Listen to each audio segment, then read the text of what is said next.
이사야 65장 17절에서 25절 우리 한 절씩 교독합니다.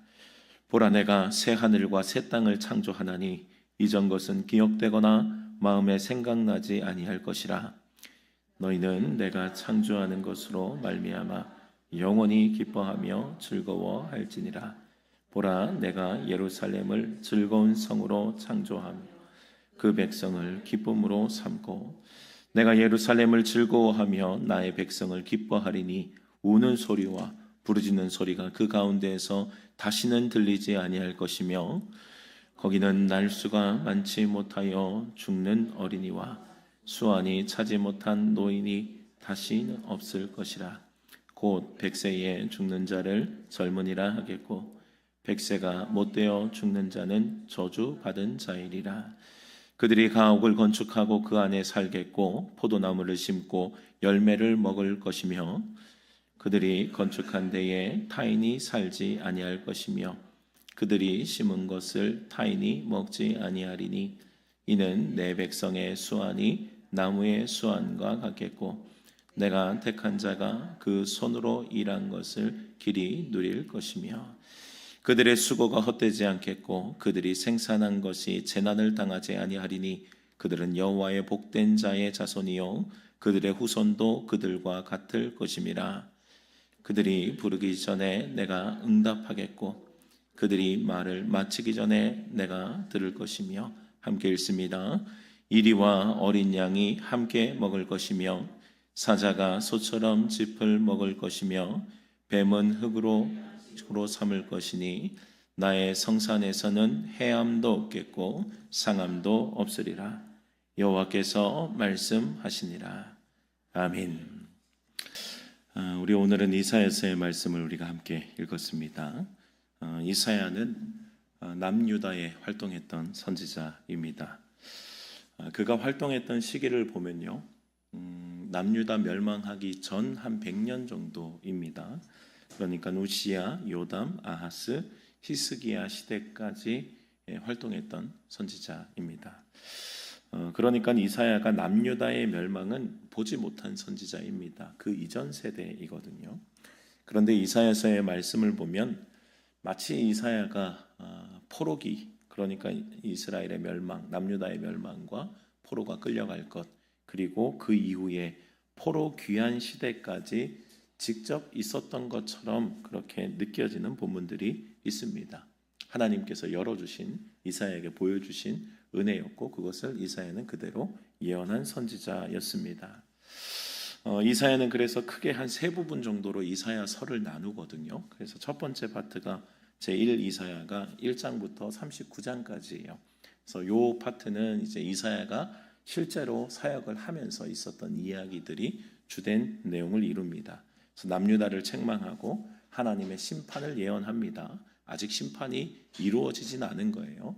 돌아오라고 애타게 그렇게 남유다를 향해서 외쳤던 선지자입니다.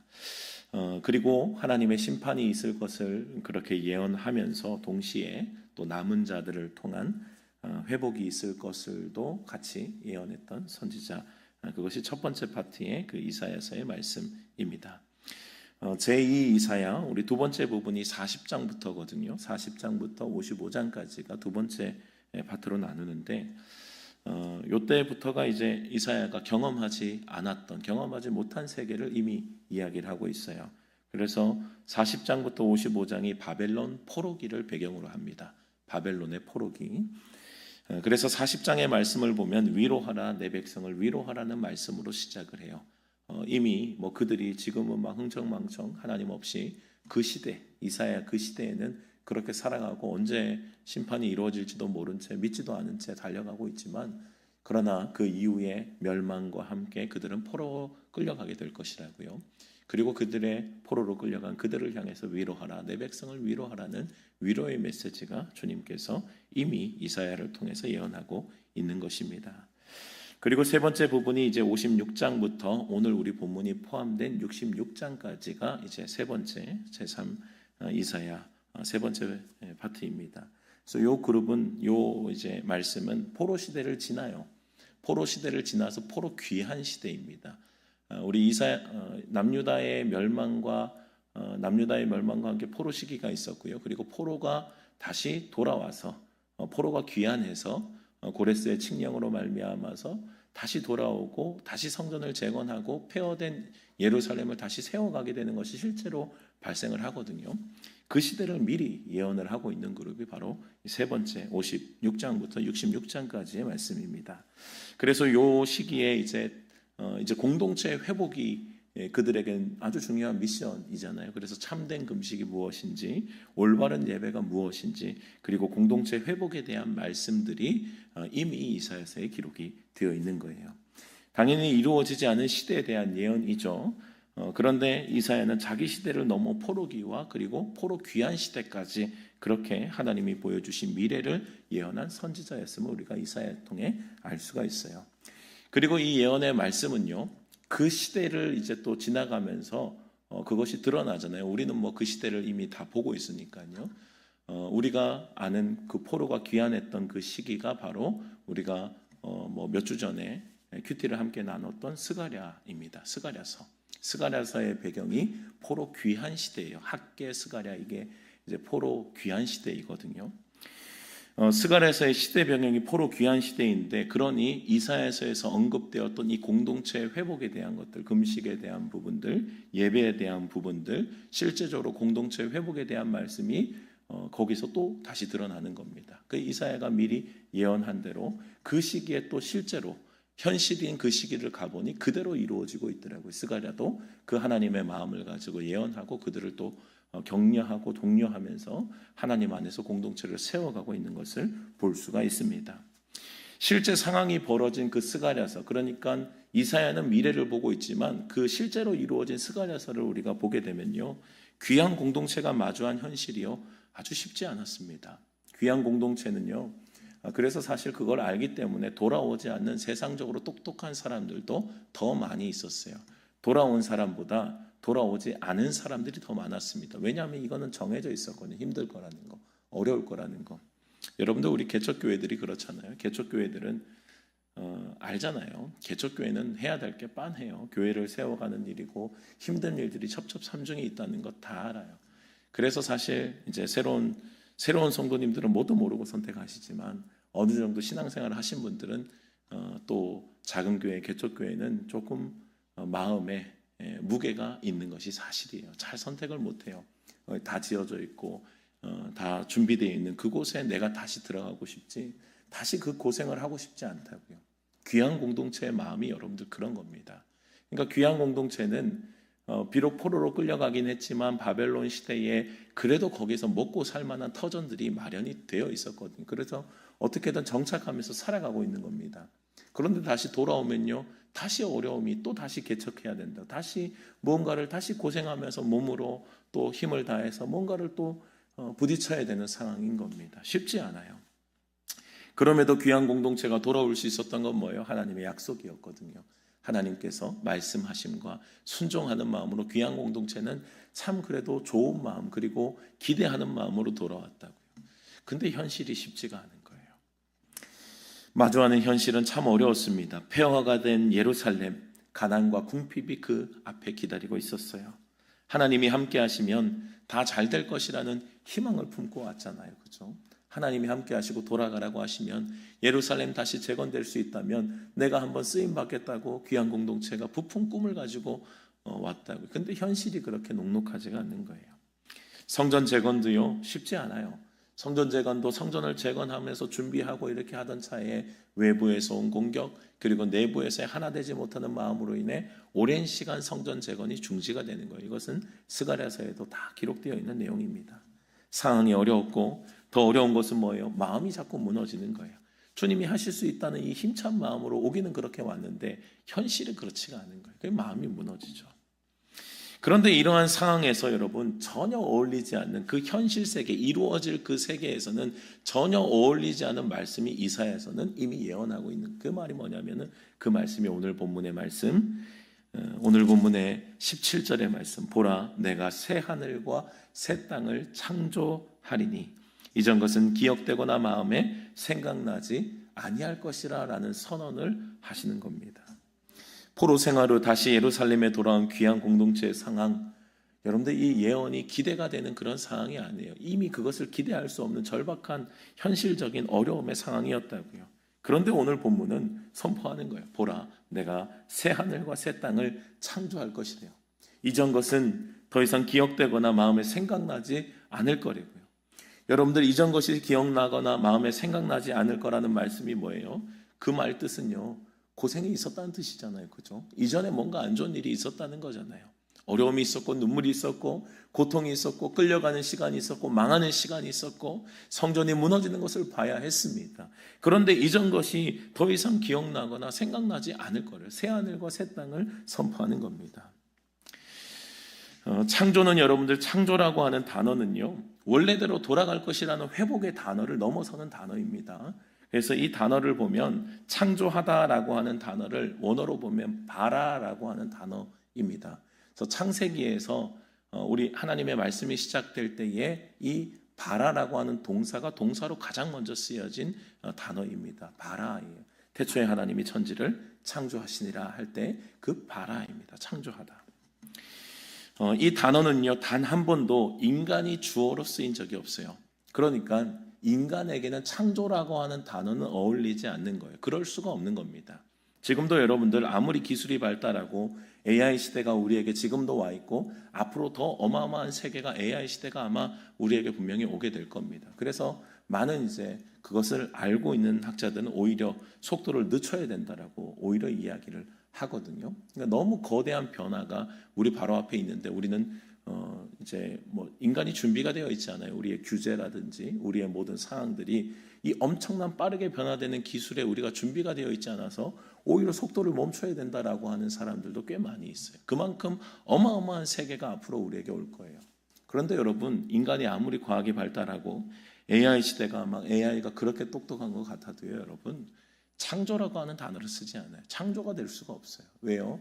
그냥 인간은 재료를 가지고 만드는 겁니다. 뭐 고급 재료를 어떻게든 발견해서 뭐 특별한 특성을 발견해서 뭔가 개발이 되고 발견이 되고 그걸 가지고 인간의 기술이 발전하는 것이 창조가 없어요. 창조는 오직 하나님만 있다고요. 창조라고 하는 단어를 주님께서 사용하시는 건 뭐냐면요, 무에서 유를 만드시는 하나님의 완벽한 회복을 넘어서는 주님의 다시 만드시는 세계가 우리에게 펼쳐질 것에 대해서 예언하고 계시는 거예요. 그러니 주님께서는 우리 창조라고 하는 단어를 통해 어떻게 말씀하십니까? 상황이 아무리 힘들고 어렵고 무슨 일이 있었던지 상관없다는 거예요. 주님은 새 하늘과 새 땅을 창조하시겠다는 거예요. 그 전에 무슨 일이 있었든지 상관없다는 거예요. 내가 반드시 역전시킬 거라는 거예요. 그 전에 무슨 일이 있었든 주님께는 아무 상관이 없어요. 우리 인간의 일은 점진적이죠. 인간의 일은 계속 이것이 발달하고 저것이 발달하고 이렇게 발달해서 이런 AI 시대, 뭐 지금 우리 기술 문명의 시대가 왔겠죠. 그러나 하나님께는 그게 없어요. 하나님은 그냥 무에서 유를 말씀으로 그냥 창조하시는 거예요. 무에서 유를 만드시는 분이시라고요. 그러니 주님께서는 내가 역전할 것이라고 분명히 지금 선언하고 계시다고요. 그 전에 무슨 일이 있었던 어떤 상황이든 상관없다는 거예요. 내가 하겠다는 겁니다. 여러분들, 우리가 끝났다고 생각하고 우리는 할 수 없다라고 생각할 때 하나님이 새 창조의 역사로 우리와 함께 하신다면 그때가 시작임을 믿으시기 바랍니다. 우리는 한계에 직면할 때 주님은 그때가 시작이라고요. 주님은 새 창조, 이전에 무슨 일이 있든 주님은 점진적으로, 물론 우리를 통해서 점진적으로 일하시는 것이 있지만 주님은 그냥 하면 하시는 거예요. 무에서 유를 창조하시는 거라고요. 이게 창조라고요. 이전의 상황이 어떠했는지는 상관없어요. 창조의 하나님이 함께 하시는 순간부터가 시작이라고요. 이전에 우리에게 아픔이 있고 과거의 실패와 상처와 고통이 가득할지라도 여러분, 이 창조의 하나님 안에 있으면 다시 새롭게 시작됨을 믿으시기 바랍니다. 그래서 사도 바울이 고린도후서 5장 17절에 말씀하죠. 그런즉 누구든지 그리스도 안에 있으면 새로운 피조물이라. 이전 것은 지나갔으니 보라 새 것이 되었도다. 여러분들, 여기서 완전 다른 존재로 태어나는 거예요. 똑같아요. 겉모습도 똑같고 겉으로 볼 때 변한 게 하나도 없어 보여요. 그러나 예수 그리스도 안에 있으면 완전히 뒤바뀌는 거예요. 완전히 새 창조가 새로운 피조물로 주님께서 다시 일어남을 말씀하시는 겁니다. 이사야서에서 말씀하는 이 새 하늘과 새 땅은요, 그래서 예수 그리스도 안에서 우리는 이미 시작되었다라고 우리는 보는 거예요. 이미 예수 그리스도 안에서 우리는 시작되었어요. 그리고 다시 오실 예수 그리스도 안에서 완성되게 될 것입니다. 우리는 그 시대에 살아가고 있는 거예요. 예수 그리스도 안에 있으면 과거에 어떠한 상처, 어떠한 삶을 살았지를 주님 묻지 않으세요. 과거에 나를 배반했니, 뭘 했니, 뭐 어떻게 살았니, 주님은 그거 다 따지지 않으신다고요. 주님을 만나고 예수 그리스도 안에서 새로운 창조가 시작된다고요. 어떠한 삶, 어떠한 아픔, 어떠한 고통, 상처로 있을지라도 완벽하게 새로운 다른 존재로 재창조가 되는 거예요. 오히려 과거의 아픔과 고통은 어떠합니까? 하나님이 쓰시는, 하나님이 역사하시고 아름답게 쓰시는 거룩한 도구로 오히려 사용을 하시는 것입니다. 사랑하는 여러분들, 예수 그리스도 안에서 이러한 새 창조의 역사를 경험하는 은혜가 있기를 주님의 이름으로 축복합니다.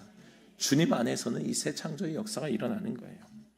그래서 예수 그리스도 안에서는요, 과거를 자꾸 붙잡으면 안 돼요. 예수 그리스도 안에서 새로운 피조물이라는데 자꾸 과거를 답습하고 있으면 안 돼요. 과거에 어땠고 내가 어땠고 과거에 이건 자꾸 마귀가 자꾸 던지는 거예요. 영적인 세계 우리 마귀는요, 항상 나의 과거의 어두움을 가지고 자꾸 던져요. 너 이랬잖아, 저랬잖아, 너 이랬잖아, 뭐 그래서 네가 이럴 수가 있냐, 네가 이건데 마땅하냐, 너 그 직분이 네가 그렇게 직분자로서 그렇게 할 수 있냐.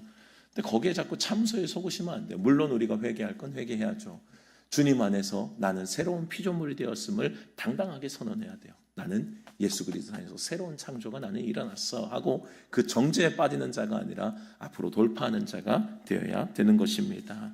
과거를 붙잡는 삶이 아니라 새 창조의 은혜를 바라보며 힘차게 걸어가는 저와 여러분들이 될 수 있기를 주님의 이름으로 축복합니다.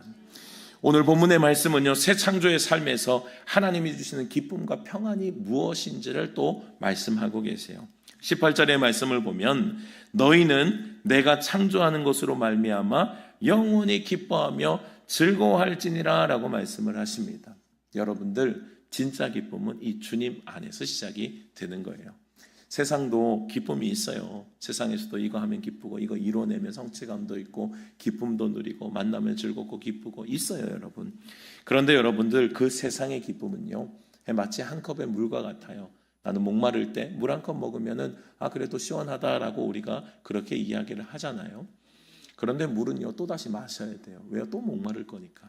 우리 기쁨이 그렇다고요. 세상의 기쁨. 한 컵 마시면 좋다, 기쁘다, 행복하다라고 했는데 조금 지나면 그것이 만족이 안 돼. 또 한 잔 더 마셔야 되는 거예요. 또 다음 단계로 또 나아가야 된다고요. 그래서 예수님께서 말씀하시죠. 내가 주는 물을 마시는 자는 영원히 목마르지 않을 거라고. 이게 주님이 주시는 진짜 우리의 삶의 해갈이에요. 우리의 삶의 기쁨이고 만족이라고요. 기쁨은 그래서 여러분들 우리가 만드는 것이 아니라 하나님께서 주셔야 되는 것임을 잊지 말아야 됩니다. 기쁨은 내가 어떻게든 움켜쥐고 어떻게든 쟁취하는 게 아니라 주님이 부어주셔야 되는 거예요. 주님 안에 그 기쁨이 발견되는 거라고요.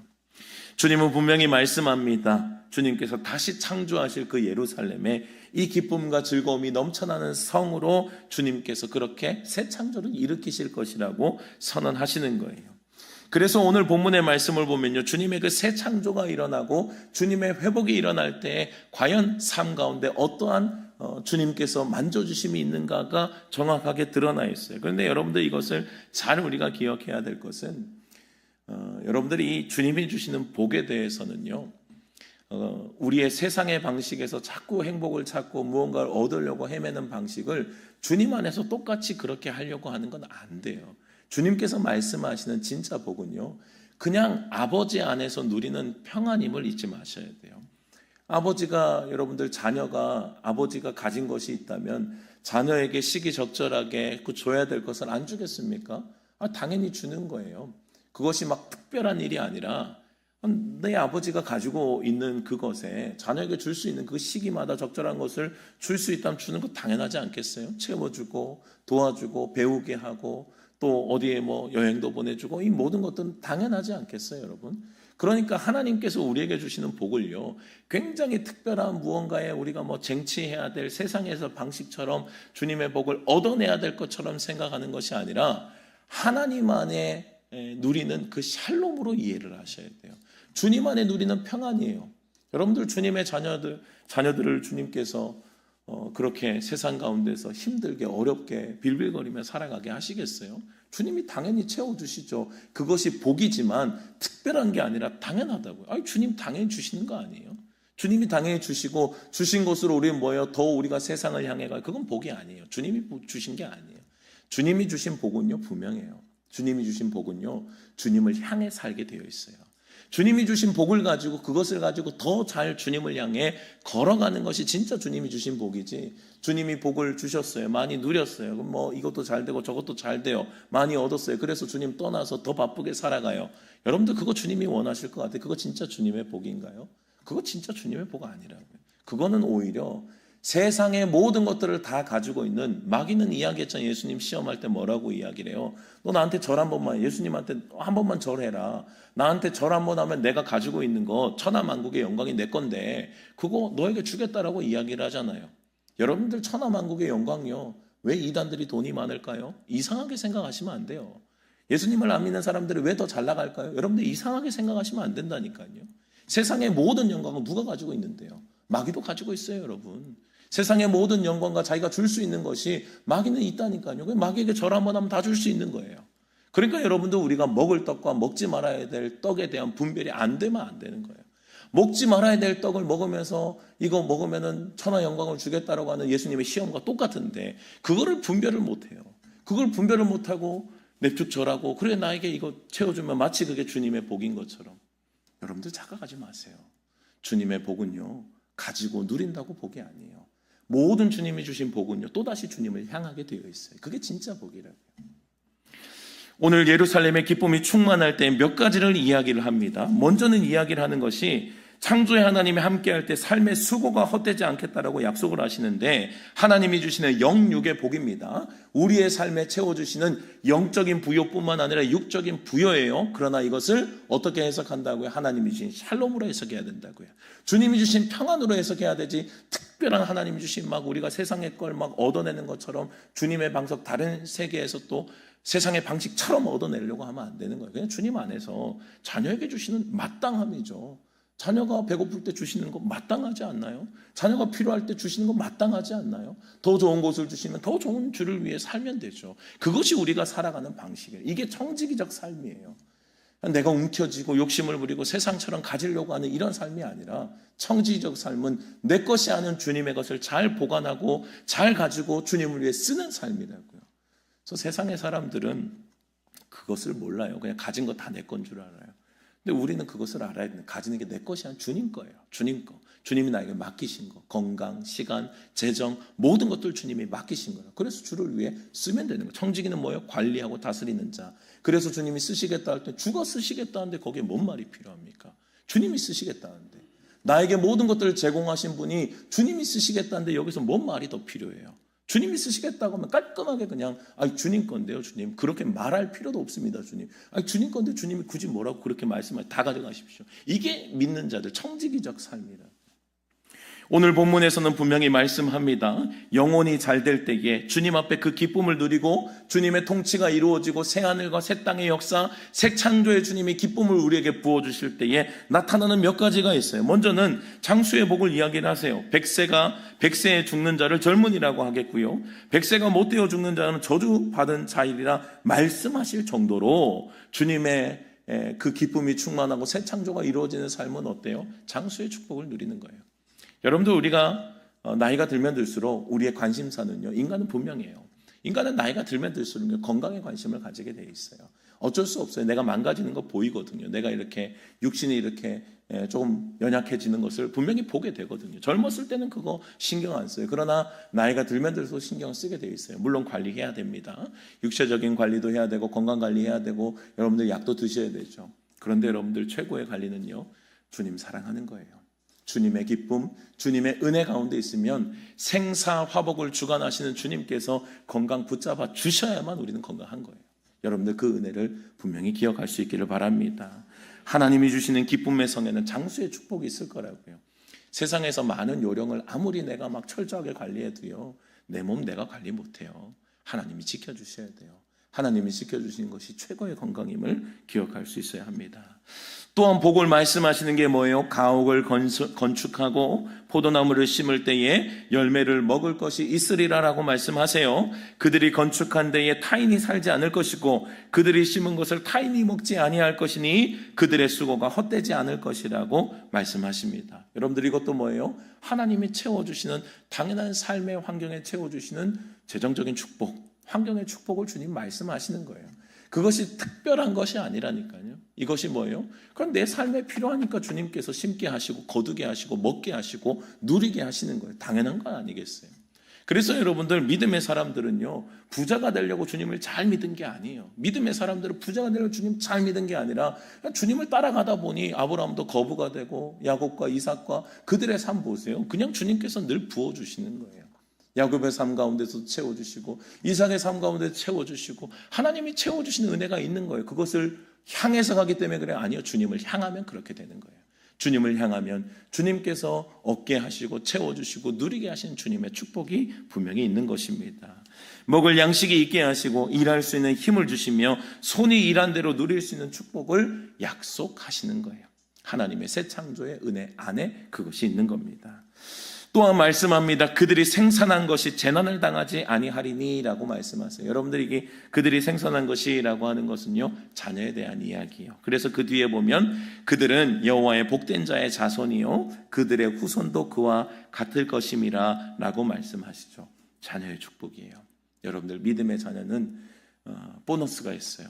부모님의 그 믿음과 그 사랑과 흘러가는 그 보너스가 있어요. 저도 참 그걸 많이 느끼거든요. 저희 부모님께서 또 저의 더 위로 가면 저희 할머니께서 후대를 위해서 기도해 주시고 후대를 위해서 약속을 받으신 그것이 당연하죠. 주님과 약속하고 주님께서 복을 주시라 말씀하셨으니 복이 흘러가는 거예요. 내가 초대면 초대로서 그 역할을 감당하면 되는 거예요. 초대로서는 또 초대해 주는 또 은혜가 있어요. 간절하게 또 주님 앞에 몸부림치게 되어 있다고요. 여러분들, 하나님께서는 믿음의 자녀의 안정과 형통을 약속해 주시는 거예요. 여러분들, 우리가 한두 사람 이제 자녀들 이제 많지 않잖아요. 지금 시대는 얼마나 귀해요. 그래서 자녀들이 귀한 티가 나잖아요. 옛날에는 이리 치고받고 저리 치고받고 6, 7이 기본으로 됐던 그 시대가 우리도 있었지 않습니까? 근데 지금 시대는 한두 명이 얼마나 금이야 오기야 큽니까? 그래서 여러분들, 세상은요 이렇게 변해갈 때, 세상은 이렇게 막 발전할 때 한둘이 귀하다고 여러분들 부모가 계속 따라다니면서 그 자녀 지킬 수 있어요? 그 자녀 못 지키는 거예요, 여러분. 내가 아무리 눈에 넣어도 안 아픈 우리의 자식이라고 내가 따라다니면서 어떻게든 보호하려고 해보세요. 내가 보호가 되는 거예요. 사춘기가 되면 더 싫어해요. 사춘기가 되면 따라오는 거 자체를 싫어하는 거예요. 가만히 두라고 얘기한다고요. 그 자녀들을 어떻게 내가 따라다니면서 다 보호하겠어요? 하나님께서 보호해 주셔야 되는 거예요. 여러분들, 특별히 제가 지난주에 또 총회 주관하는 또 AI 세미나를 좀 그렇게 참석을 하면서 예수님 믿지 않는, 그러나 이렇게 우리나라의 최고의 이제 뇌과학자도 오셔서 또 강의를 하시고 하셨거든요. 그래서 AI 시대를 경험하면서 물론 이제 이제 믿는 분이 이야기하신 분이긴 합니다만, 그분이 그런 이야기를 하시더라고요. AI 시대는 지금 우리가 살아가던 옛날에 공부만 하면 성공하던 그 시대는 이제 앞으로의 그 시대는 차원이 다른 시대가 펼쳐지게 될 거라고 이야기를 하더라고요.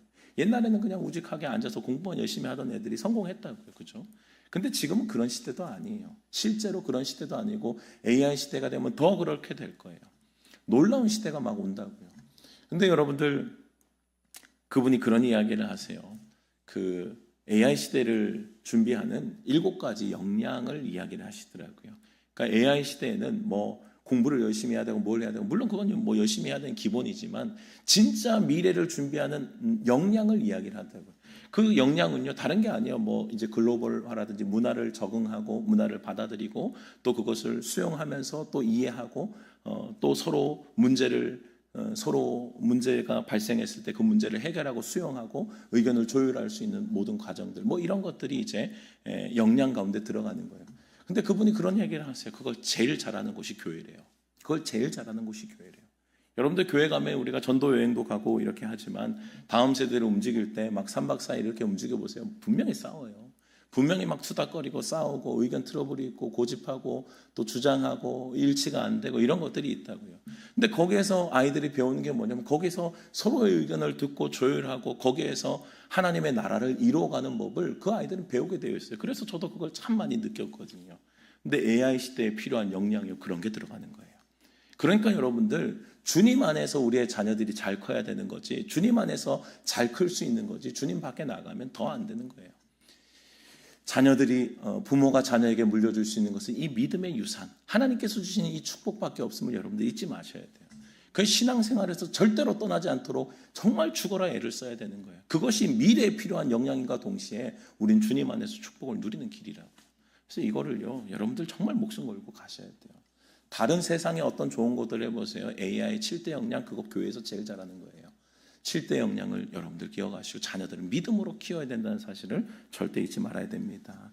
모든 복은 뭐예요? 그래서 여러분들 단순한 물질적인 번영과 주님의 그냥 안녕을 보장해 주시는 거예요? 아니요. 주님 안에 샬롬인 거예요. 주님 안에 샬롬. 주님 안에 있을 때 가정을 지키시고 삶을 지키시고 나의 삶의 일터와 모든 환경을 보장하신 주님의 약속의 말씀임을 잊지 마시기 바랍니다.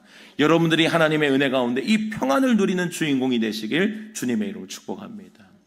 오늘도 우리가 추수감사주일 예배로 우리가 함께 주님 앞에 나아가고 있는데요, 여러분들 삶의 어려운 현실 속에서 감사를 찾는 것 정말 쉽지 않은 이야기죠. 추수감사주일이 될 때마다 우리의 고민이 뭐냐면 억지로 감사를 끄집어내는 게 우리의 또 고민이라고요.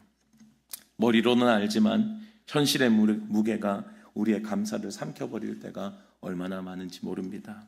그러나 오늘 본문이 주시는 말씀이 분명한 거예요. 감사는 현재의 만족이 아닌 겁니다. 하나님을 믿는 믿음에서 시작됨을 여러분들 기억할 수 있기를 바랍니다. 포로 귀한 시대의 그 공동체의 현실은요, 새하늘과 새 땅과 거리가 멀어요. 그러나 그럼에도 하나님은 뭘 선포하세요? 새 창조를 선포하시잖아요. 이미 주님은 새 창조를 선포하고 계시다고요. 우리의 상황도 마찬가지입니다. 상황이 좋아서 감사가 아니에요. 감사는 물론 내게 주신 것에 대한 지금 상황에 대한 감사가 들어가죠. 그러나 진짜 감사는요, 하나님이 새 창조를 이루실 것을 믿기 때문에 감사하는 거예요. 지금까지 나의 삶이 어떠한 아픔과 고통과 어려움이 있었는지 상관없다는 거예요.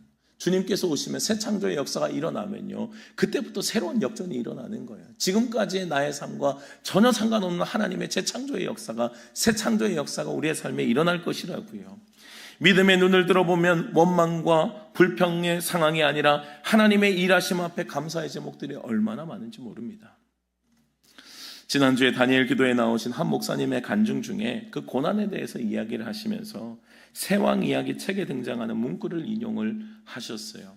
저도 이 책이 오래된 책이라서 청년회 때 읽었던 기억이 있거든요. 그 문구를 인용하시면서 다윗이 제2의 사울 왕이 되지 않도록 내면의 사울을 제거하셨다는 말씀을 하는 거예요. 여러분들, 다윗은요, 기름 부음을 받고 원치 않는 고난에 휩싸였어요. 원치 않는 쫓김에 막 달려가야 됐다고요.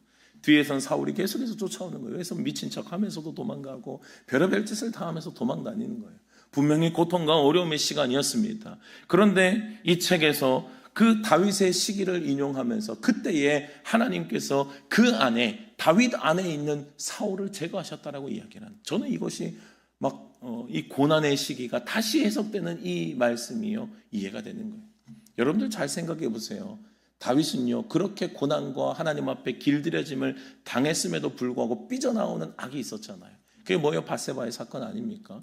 여러분들, 그 다윗 안에는요, 그 어마어마한 것이 숨겨져 있었어요.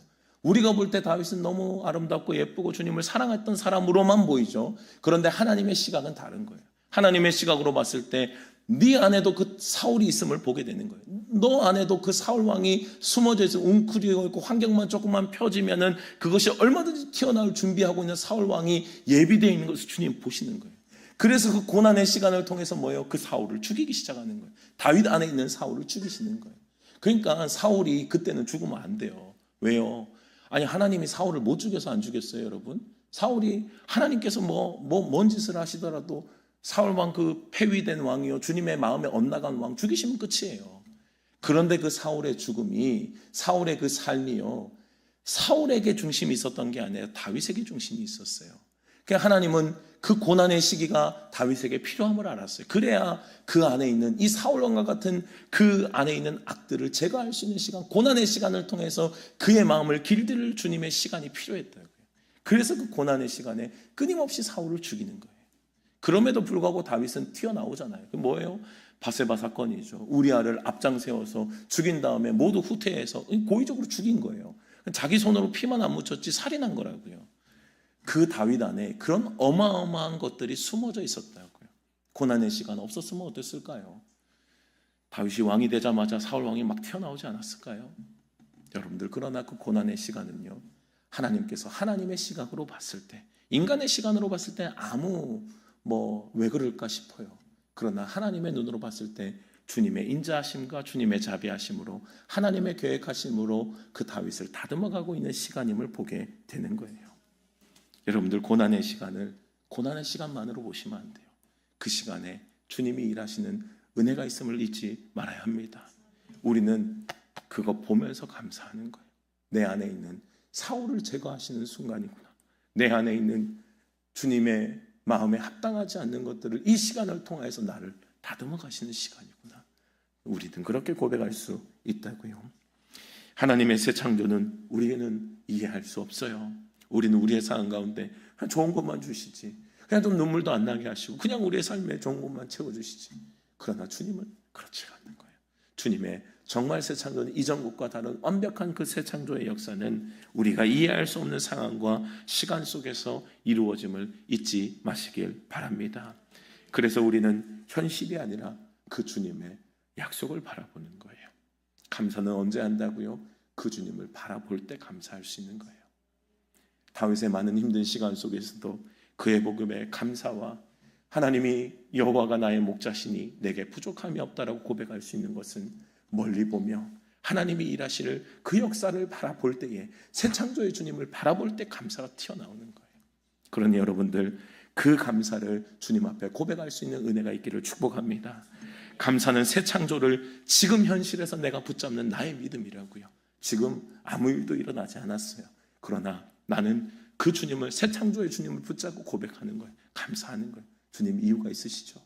자비하시고 인자하시고 나의 삶을 이끌어 가시는, 나를 가장 사랑하시는 주님 이유가 있죠. 주님, 저는 그거 믿습니다. 그 감사를 지금 주님께 올려드리는 거. 그래서 새 창조의 역사를 그 믿음으로 그때를 바라보면서 지금 내가 새 창조의 하나님을 경험하게 되는 것, 그것이 우리의 은혜임을 고백할 수 있기를 바랍니다. 감사를 고백하는 사람에게 하나님은 반드시 새 일을 행하실 것입니다. 그 주님 안에서 여러분들의 삶에 풍성한 새 창조의 은혜를 고백하고 누리고 그 주님을 따라가는 저와 여러분들이 될 수 있기를 주님의 이름으로 축원합니다. 여호와께 감사하라. 그는 선하시며 그 인자하심이 영원하미로다. 그가 사모하는 영혼에게 만족을 주시며 줄인 영혼에게 좋은 곳으로 채워주심이로다. 그들이 평안함으로 말미암아 기뻐하는 중에 여호와께서 그들이 바라는 항구로 인도하시는도다. 여호와의 인자하심과 인생에게 행하신 기적으로 말미암아 그를 찬송할지로다. 백성의 모임에서 그를 높이며 장로들의 자리에서 그를 찬송할지로다. 하나님, 우리의 감사와 우리의 찬양과 주님을 향한 우리의 고백이 지금 현실의 만족이 아니라 살아계신 그 하나님을 향한 믿음의 고백이 되게 하시니 감사를 드립니다. 이전에 무슨 일이 있었든지 이전에 행한 것을 기억하지 아니할 것이라 새 창조의 역사를 우리에게 약속하셨으니 그 주님을 바라보며 담대히 걸어가는 믿음의 백성들이 다 되게 하여 주시옵소서. 지금 당장 우리의 현실과 상황이 이해되지 않을지라도 주님이 다윗이 고통받고 도망가던 그 시기에 그 마음 가운데 있던 사울을 죽이셨던 것처럼 우리의 모든 삶과 환경 가운데 주님이 여전히 일하고 계심을 믿사오니 가장 선하신 주님, 인자하신 주님, 나에게 가장 좋은 것이 무엇인 줄 알고 우리에게 제공하시는 그 주님을 인정하며 믿음으로 끝까지 그 주님의 손 붙잡고 승리하는 믿음의 백성들이 다 되게 하여 주시옵소서. 한 해를 돌아볼 때 인간적인 눈으로 볼 때 감사가 없을 수 있지만, 그러나 믿음의 눈을 들어보면 주님이 행하신 수많은 일들, 수많은 역사들을 우리에게 감사로 허락하셨음에 감사와 영광을 올려드립니다. 하나님, 끝까지 주님 붙잡고 승리할 수 있는 우리 세종교회와 우리의 모든 가정들이 될 수 있도록 주님 축복하여 주시옵소서. 얼마 남지 않은 2025년도 주님 믿음으로 잘 마무리하게 하시고 2026년 믿음으로 더욱더 힘차게 전진하는 우리 모두가 될 수 있도록 축복해 주시옵소서. 지금은 우리 주 예수 그리스도의 은혜와 하나님의 크신 사랑하심과 성령의 교통하심이 오늘도 살아계신 그 주님을 바라보며 여전히 신실하게 일하시는 그 주님을 우리가 기대하며 새 창조를 우리의 삶 가운데 일으키실 그 주님을 고백하는 이 자리에 모인 모든 주의 사랑하는 성도님들 머리 위에, 가정과 직장과 자녀들 위에 주님께서 피로 값주시고 세우신 세종교회 위에 이제로부터 영원토록 함께 계시기를 간절히 축원하옵나이다. 아멘.